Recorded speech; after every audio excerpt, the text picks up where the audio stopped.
ভাই সাতবার আঘাতপ্রাপ্ত পাকুন্ডার মাটিতে আওয়ামী লীগের বিরুদ্ধে প্রথম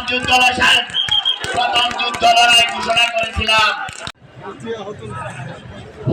আসসালামু আলাইকুম। সকল জুলাই যোদ্ধার ভাইদের জন্য আমার পক্ষ থেকে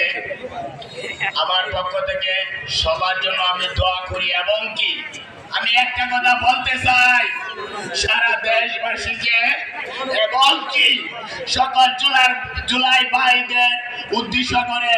সেই দিন আওয়ামী লীগেরা জল ক্ষমতায় গেছিল অন্যায় ভাবে গর্তে ধরিয়ে লইয়া রাজপথে বানাইয়া অত্যাচার করছে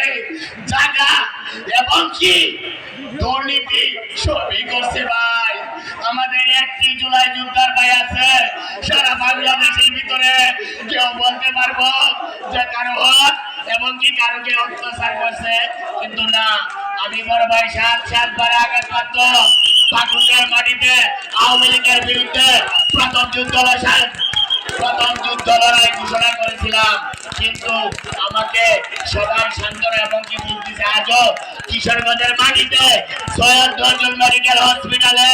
শাহিন স্যার এবং কি গোলাম মুক্তাদিন স্যার, যেই গোলাম মুক্তাদিন স্যারের সম্মান ইজ্জত মেডিকেল হাসপাতালে দেয় নাই, উনি আমারে ওষুধ কিনে দিছে,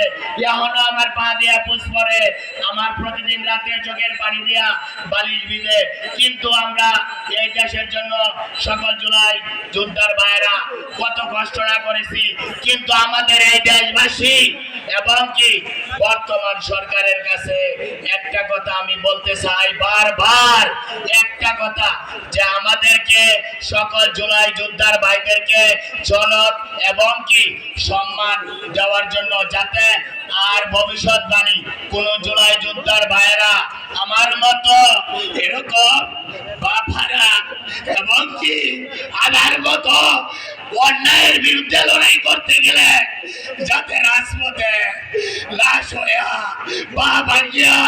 হসপিটালের বিছানায় মৃত্যু ধরে না দেওয়া লাগে। লড়াই চাই, লড়াই চাই। এই লড়াইয়ে জিতবে গেলা,